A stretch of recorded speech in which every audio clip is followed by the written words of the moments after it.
On Court today, Judge Fleischer takes the bench and the courtroom gets intense fast. One warning, one bond decision.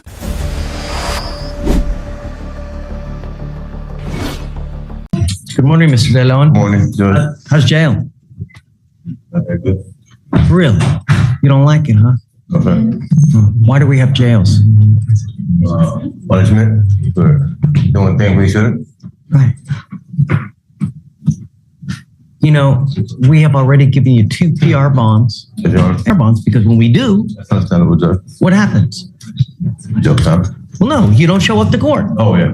You know, and the problem is that your lawyer has gotten you a kick-ass deal where if you can complete this, your case gets dismissed. Yes, Your Honor. But here you are, stuck like Chuck, that you can't get out to be able to make this thing happen. Yes, Your Honor. Who do you have that's going to bond you out? I got 250 set aside, but I was trying to stay here to get time served.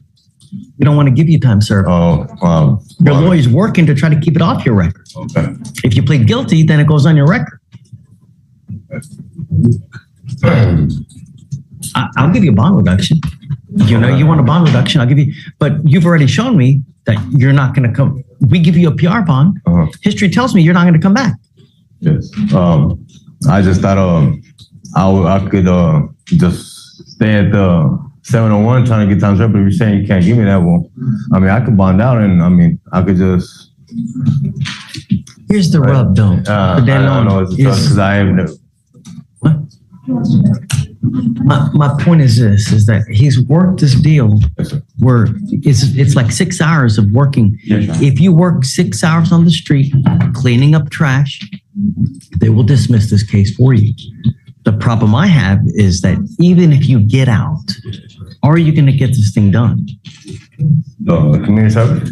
Yes, of course. Of course I'll get that done. What are you doing now in your life, Mr. Allen? Carpenter, not every day. Like yesterday, I just called boss man to see if I could work. He's got a job, but just till tomorrow and Wednesday. That's how I'm a drifter, I guess. I do a lot of construction work, carpentry. Stop drifting, man, because, you know, at some point, you got to stop. And if you ain't got no money, this life is going to be your life is going to be a really miserable experience. When you ain't got no money, it sucks. It's hard, right? And you're already now looking like it's a little rough. Wait till you're 40 or 50 or 60, man, you're going to be looking like you're 115. I will most certainly give you a very, very low bond. I mean, you want 1,000, you want 500, I'm okay. But if I give him a PR bond, I know what's going to happen. I'm still young. But I mean, As long as you can do, we can do. Yeah. So he has $250. We can make 250 work. Done. I will set your bond at $250. But you got to understand, I'm done playing this game. And if you take off on me again, holy moly, I'm going to make your bond so high, your teeth are going to fall out. And I'm going to tell you now, I'm not going to take the time served. We're not going to do it. You got to make this thing happen because that's what he wants, you know, try to get this thing dismissed. He's got it for you. Don't take off on us again. All you got to do is come back and good things will happen. Okay? Done. Top of page 40. Reduced to you, Hugo Gonzalez. Yes, sir. Mr. Gonzalez, you're charged with assault of a family member. You're facing up to a year in jail and or a $4,000 fine. We're going to do, okay.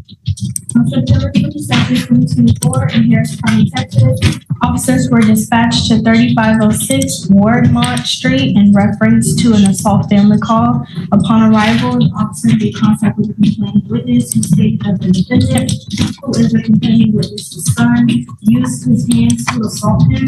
The complaining witness stated that in the early hours of noon, he was involved in an argument with the defendant.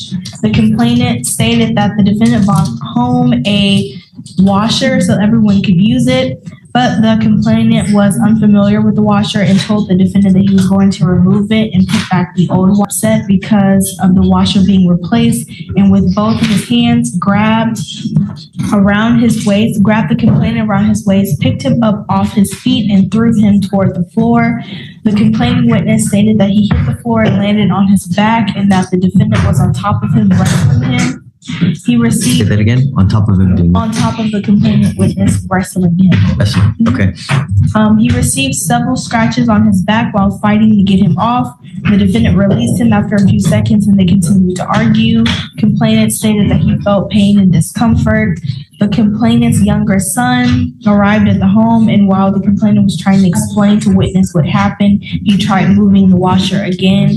Defendant then walked by and struck him with a closed fist using his right hand, striking him to the left side of his cheek. Complainant again felt pain and discomfort in his cheek and inside of his mouth. His tooth was cracked from the punch he received. The witness stated that the defendant threatened the complainant by stating, "I will kill you and kill." That's right. Yes. The initial wrestling. Yes.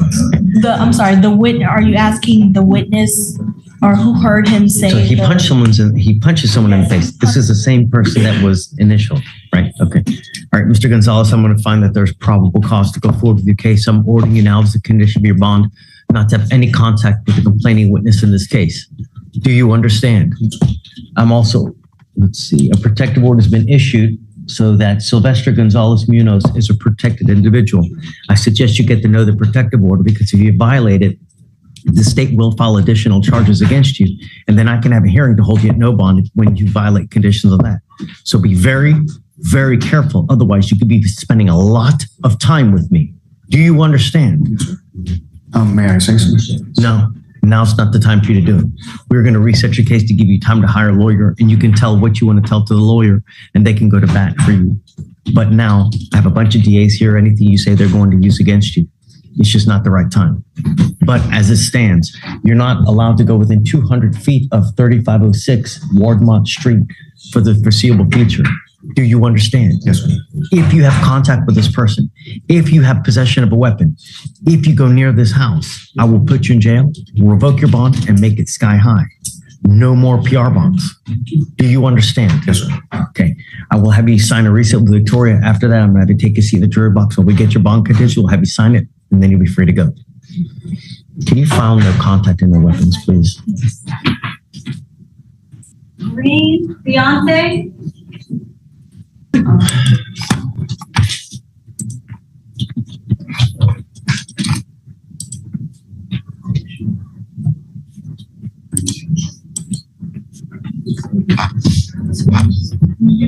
Mr. Freddie, you're charged with harassment. You're facing up to 6 months in jail and or a $2,000 fine. We're going to do probable cause. You have the right to remain silent.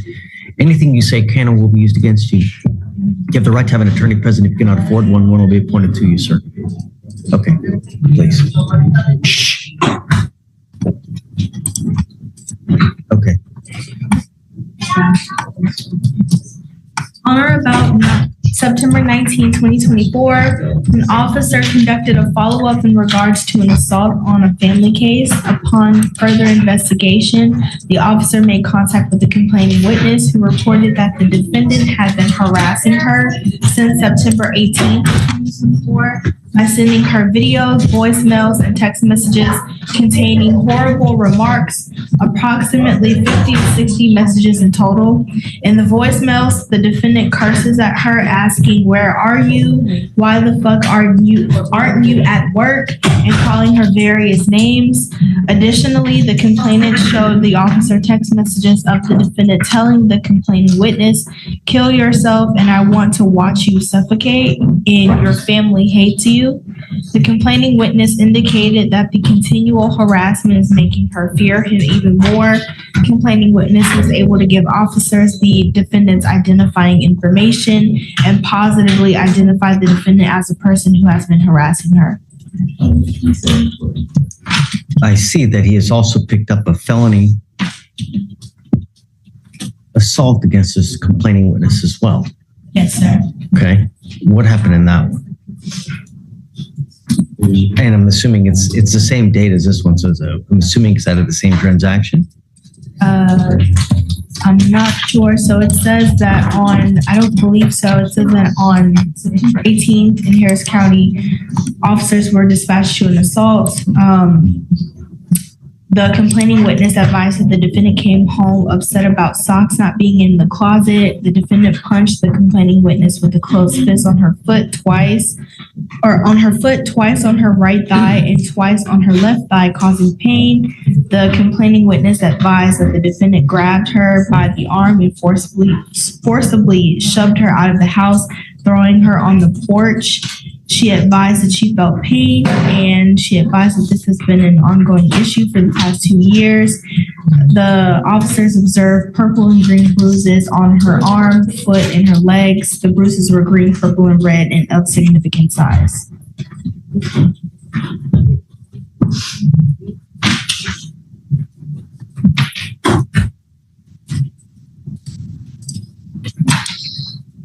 Is there a no contact order in this case? Judge, who's the defendant? This is Mr. Fritter. He hasn't harassed, Mr. Fritter, let me tell you something now. You scare me. And you scare me something good. You have, since 14, assault, trespass, deadly conduct, assault, DWI, forgery, and now a harassment and a felony assault. Judge, there has been a note filed, but there is no protective order in this case. Is there no contact in the felony case whatsoever? I'm checking the law conditions. It's no threatening or harassing at this time. We would ask that that be a no contact in this court, Judge. I don't see that the rip has been. Are you Miss Lisco? Yes, sir. That's Miss Lisco right there. Come up, ma'am. Come up.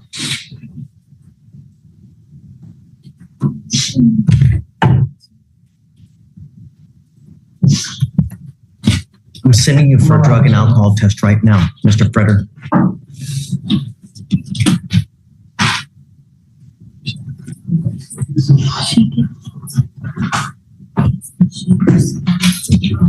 I want to protect you as much as I can.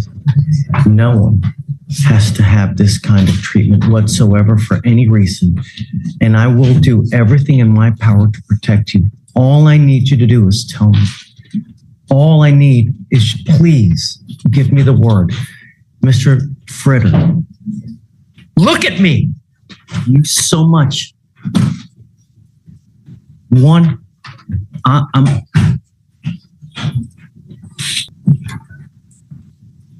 can you imagine what life is like when someone has to walk on eggshells because they have the fear that if they make someone mad in the smallest respect of having socks not in the damn drawer, they're liable to get a beating? Can you imagine what life is like to live with that kind of fear? You're going to live it with me now, because one false move, I'm going to make your bond so high your head will spontaneously combust. But no one, and I mean no one, should have to live with that kind of fear. I'm sending you now for a drug and alcohol test because I want to know what, if anything, is in your system. And I don't know if I'm going to allow you to have contact with Miss Lisk. But if I find that you treat anyone or put anyone in fear or put anyone in harm's way,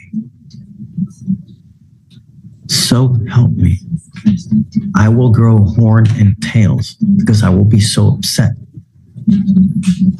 And it will be on you. Do you understand? Yes. Abel, Yes, sir. I'm going to keep Mr. Fritter so close to me that it's just ridiculous. Yes, sir. I'm entering what's called a magistrate's order for emergency protection. This is a court order that identifies her as a protected individual. You're not to have any kind of communication whatsoever. You're not supposed to have you will not have any threatening or harassing contact. What is threatening or harassing? doesn't matter what you think is threatening or harassing. It's what she perceives. So if I go like this, is that threatening or harassing? It most certainly is. And it's enough for me to put you in jail and make your bond $150,000, maybe 50, maybe 20. But I will do, Mr. Fritter, I will do everything in my power to protect every single person of this county. And I don't care if you're kicking, screaming, crying because you go to jail and don't have anyone to bond you out. Question. Your husband and wife of 10 years is this kind of difficult situation that we live together. I want to protect you, ma'am. And you know, the problem is that now that he's picked up these 2 cases, times will be just even more stressful.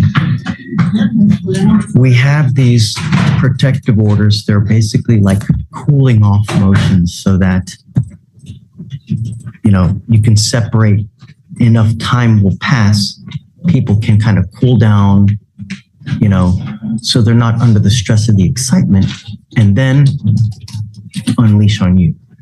The last thing I want is for you to suffer any kind of harm whatsoever, you know, and that's all I want. You know, all I'm asking is how things should be normal. Like, I'm not asking you for him to do Pythagoras theorem here. So, I don't know. You know, what I'd like is if you please just talk to our DAs here. But I'd like you to have their phone number at the minimum so that should anything ever whatsoever, all you have to do is let us know. And then They're having in contact with the DAs or should it be assault? I'm here for you. And I want to make sure that you're okay. You know, I've given him a lawyer. He knows what's expected of him. And I'm going to drug test him like crazy to make sure that he's not using alcohol or dope. In fact, I mean, I'm going to test him 2 times a week. I mean, I'm setting him now because I want to know what, if anything, is in his system. And then we'll go from there. Judge, he will come back positive, but that's prior use from. What were you going to test positive for, Mr. Freder? Marijuana.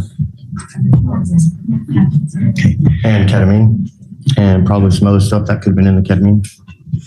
But I mean, straight up, that's probably it. Mr. Freder, I'm going to test you. These are your bond conditions that are going to apply to you now. And if you fail to live up to these bond conditions, I'm just going to let you know. That's it. You will appear to me here 2 times a week to take drug test. And if I find anything is in your system, and I don't care what it is, I'm going to lock you up. You're ordered not to use any kind of dope or alcohol.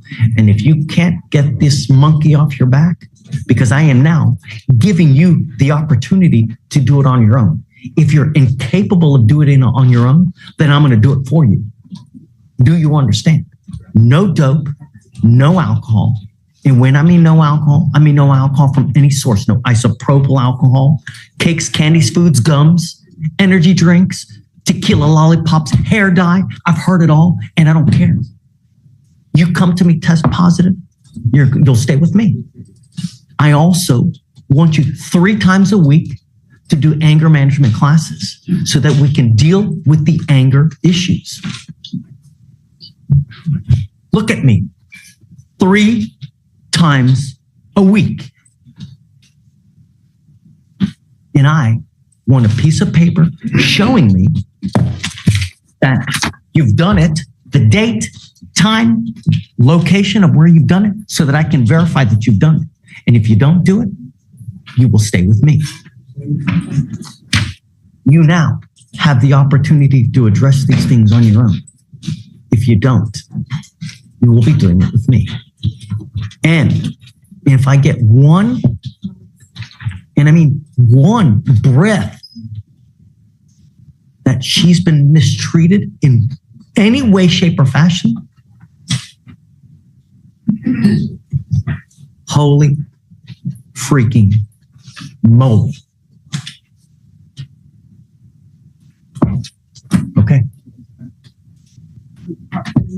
right now. And then, ma'am, if you'd be so kind, please, I'll have you speak to them here momentarily. Rachel, this is my card. If you ever need anything, all you have to do is get in contact with me. And I'm here for you. Whatever you need, anytime, day or night. I don't care. You, really. Okay. Yeah, I want, when was the last moment? Is it